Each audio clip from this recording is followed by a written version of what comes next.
O Rio Grande do Sul precisa de ajuda, e tu pode ajudar doando, divulgando campanhas e se informando. Aqui indicamos o Fundo Crioula. O Fundo Crioula é uma ação que surgiu em função dos impactos ambientais que o povo negro gaúcho vem enfrentando pelo racismo ambiental e das mudanças climáticas. As doações serão destinadas a povos tradicionais de matriz africana, comunidades quilombolas, famílias negras periféricas e animais que também precisam da nossa atenção e solidariedade.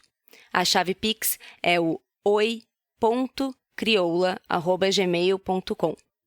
Mais informações sobre o fundo no link do nosso site, no episódio e no Instagram da Bruna Crioula, uma criadora de conteúdo aqui do Nós, muito presente em vários episódios que você já deve conhecer.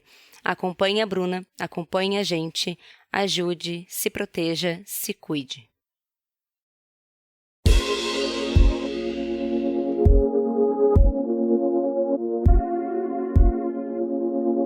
Esse é o quadro Nós Comunica. Conteúdos essenciais com base na ciência, em poucos minutos para ouvir sempre que quiser. Produzidos pelas nutricionistas criadoras de conteúdo do Nós a Nutrição. Quer saber mais sobre elas ou sugerir um assunto que você quer ouvir por aqui? Segue a gente nas redes sociais. Nosso @ é Nós a Nutrição, nós com Z em todas elas. Comenta por lá e bora pro episódio. Seguimos agora com a nutricionista Luana Ferreira. Olá! Se você acompanha esse podcast, já deve ter reparado que a alimentação é um ato complexo. Resultado da interação entre elementos biológicos, psicológicos, sociais, culturais e históricos. Mas apesar de reconhecermos essa complexidade nutricional, será que a gente realmente incorpora essa compreensão na nossa prática cotidiana? Hoje eu vou te contar a história da Rosana. Ela é uma mulher de 55 anos com um extenso histórico de controle de peso e da alimentação.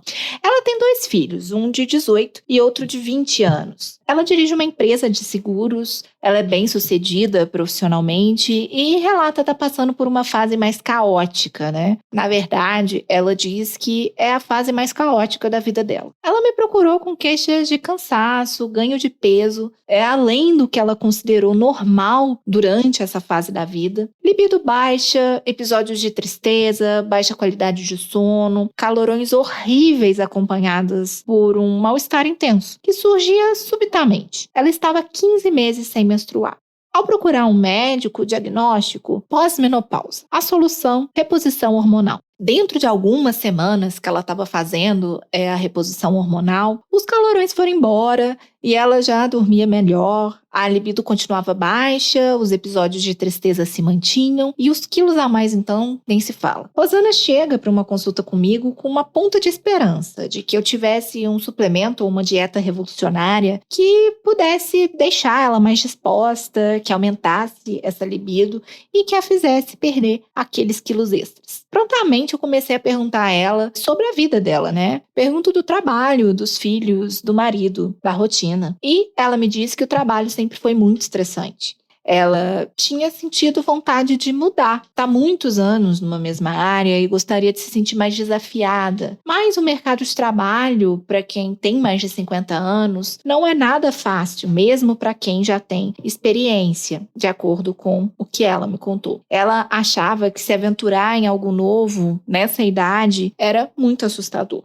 Os filhos dela, o mais velho já tinha saído de casa há 2 anos para estudar e o de 18 estava na fase do vestibular nesse ano. Ela sente angústia em pensar que vai ficar sozinha depois que o caçula sair de casa. Quando eu pergunto do marido, silêncio. Depois de uma pausa, ela me diz que ele está muito envolvido com o trabalho, que ele tem alguns problemas emocionais e não aceita tratamento. Ela fala também que o casamento não andava legal, nem a vida sexual dele estava lá essas coisas. Claro que por culpa dela, afinal, a menopausa, né? Ela dizia que os hormônios já não eram mais os mesmos. Me aprofundei na rotina alimentar dela e ela me falou que depois que ela ganhou aqueles quilos extras, ela começou a comer menos, cortar refrigerante, bebida alcoólica, comia mais salada, ia na academia 5 vezes por semana, como ela fazia quando era mais jovem, quando notava que estava engordando. Só que agora ela não só não emagreceu, como parecia ter engordado mais. Principalmente aqui, ó, na barriga. Nada que eu faça tira essa barriga. Perguntei onde ela achava que eu poderia ajudá-la. Ela mais que prontamente respondeu que seguia alguns nutricionistas no Instagram. Ela viu que estava inflamada e achou algumas indicações. Ela retirou o açúcar, o glúten, a lactose, acrescentou maca peruana para melhorar a libido, leites vegetais, comprou ômega 3 com enzima Q10 e outros suplementos que ela me enviou uma lista pelo WhatsApp.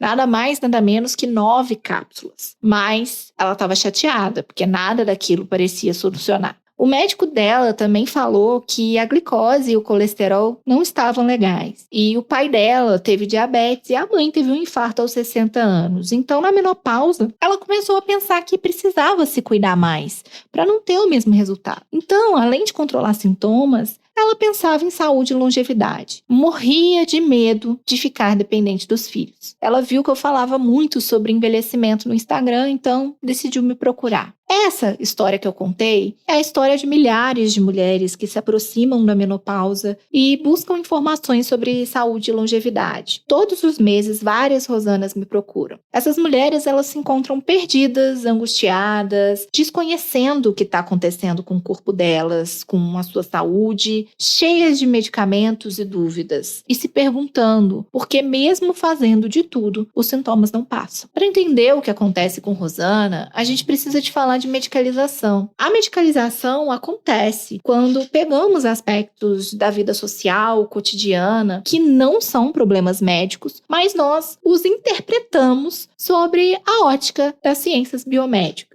Isso leva à formulação de explicações que frequentemente ignoram dimensões psicossociais. Se você está me ouvindo, você já deve ter pensado em N exemplos onde isso acontece na nutrição. Quer um exemplo? Vamos pensar aqui sobre o sintoma de indisposição, por exemplo. Indisposição pode ser sintomas de uma série de questões, como anemia ou outras deficiências nutricionais, viroses, distúrbio do sono, hipotireoidismo e outros problemas de raiz biológica, é verdade. Mas indisposição também pode ser fruto de depressão, ansiedade, desmotivação para fazer algo e até mesmo resultado do meio e ambiente que alguém vive, né? Excesso de trabalho, estresse, tudo isso pode causar indisposição. Mas, frequentemente, nós interpretamos esse sintoma como um sintoma meramente de raiz nutricional. Você já deve ter visto milhares de informações sobre esse sintoma no Instagram. Então, nós temos a medicalização nutricional, que você já pode ter ouvido falar. E é um fenômeno cada vez mais frequente na nossa prática clínica. De maneira muito comum, mulheres que estão na fase do climatério, como a Rosana, pode ter esse simples sintoma tratado como um produto, apenas a deficiência hormonal, característica dessa fase. O que de fato pode ser a questão. Mas o que a gente tem que pensar é que, assim como as crianças e os adolescentes têm as suas fases de crise, os adultos também têm. A menopausa, ela abre uma série de reflexões na vida da mulher. O corpo se modifica, ela precisa de lidar com isso, ela percebe que está envelhecendo.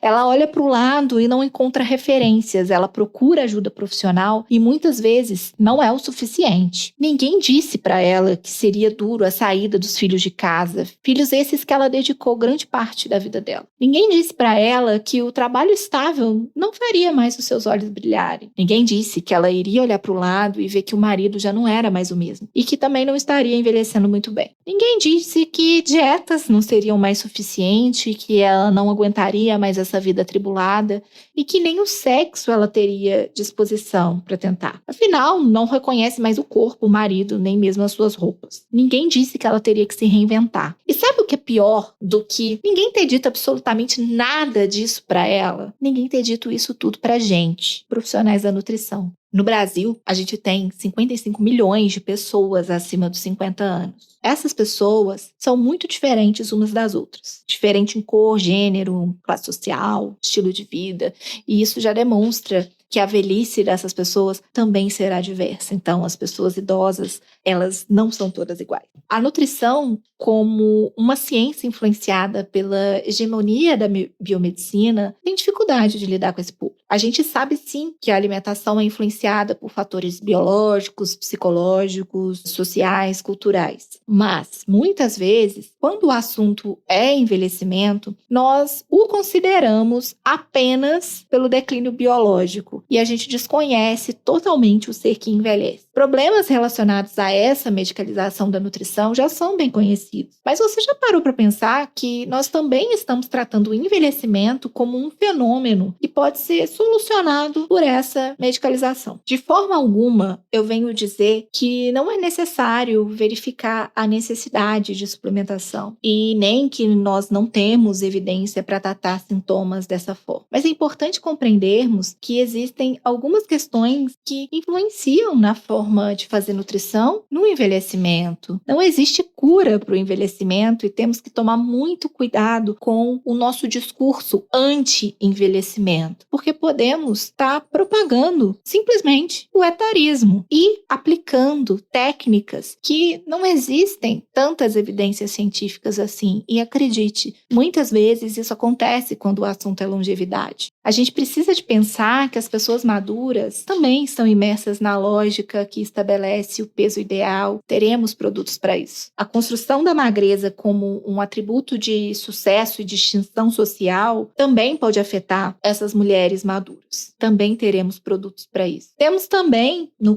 nosso cotidiano, o reconhecimento da obesidade como uma doença que deve ser evitada a todo custo. E a gente não pode negar que a transformação da saúde do corpo surgiram na nossa modernidade como uma grande oportunidade de negócio. Se a gente tem milhares de mulheres passando por essa angústia, como a da Rosana, na fase do climatério, teremos diversos profissionais abordando essa questão, o que é natural. No início desse ano, a The Lancet lançou uma série de 4 artigos sobre a menopausa, e um deles aborda a importância do empoderamento na qualidade de vida dessas mulheres. Nenhum desses artigos falavam sobre suplementos, vitaminas e minerais. Eles focavam justamente na educação, na compreensão sobre o processo de envelhecimento, na interdisciplinaridade, como as únicas questões que podem auxiliar as mulheres a lidarem com essa fase natural em suas vidas. Visto essa problemática, vale a gente pensar como que a gente está se preparando para fornecer um tratamento nutricional mais adequado a essas mulheres. Em um país que está envelhecendo a passos largos, como a nutrição tem se integrado às ciências do envelhecimento? Pensar em envelhecimento e longevidade é muito mais do que pensar no encurtamento dos telômeros e no fornecimento dos antioxidantes, como nós, nutricionistas, adoramos falar. É necessário compreender os aspectos biopsicossociais que todos nós vivenciaremos e integrá-los no cuidado nutricional. Prevenir doenças e promover saúde, obviamente, é muito importante. Mas é necessário compreender a comida como algo que nos acompanha ao longo da vida, atravessa conosco momentos bons e ruins e nos dá sentido para além da nutrição das nossas células. A nós, profissionais, além de tratar e prevenir, nos cabe ouvir mais, acolher mais e educar mais. Ajudar essas mulheres a ouvirem melhor os seus corpos, compreender e aceitar os seus processos, se reinventarem e se encorajarem a conduzir e mudar as suas vidas. Como vamos ajudá-las se nós não entendemos de forma integral esses processos? Que essa reflexão ajude você a pensar mais sobre a complexidade do seu próprio processo de envelhecimento e que ajude você a transbordar esse conhecimento para a vida das suas pacientes. Um abraço. É isso aí, pessoal. Vocês ficaram com mais um Nós Comunica. Se vocês querem entrar em contato conosco, vocês nos encontram em todas as redes sociais por @nozdanutrição, nós com Z, ou vocês podem mandar um e-mail para contato@nozdanutrição.com.br. Abraço, tchau, tchau.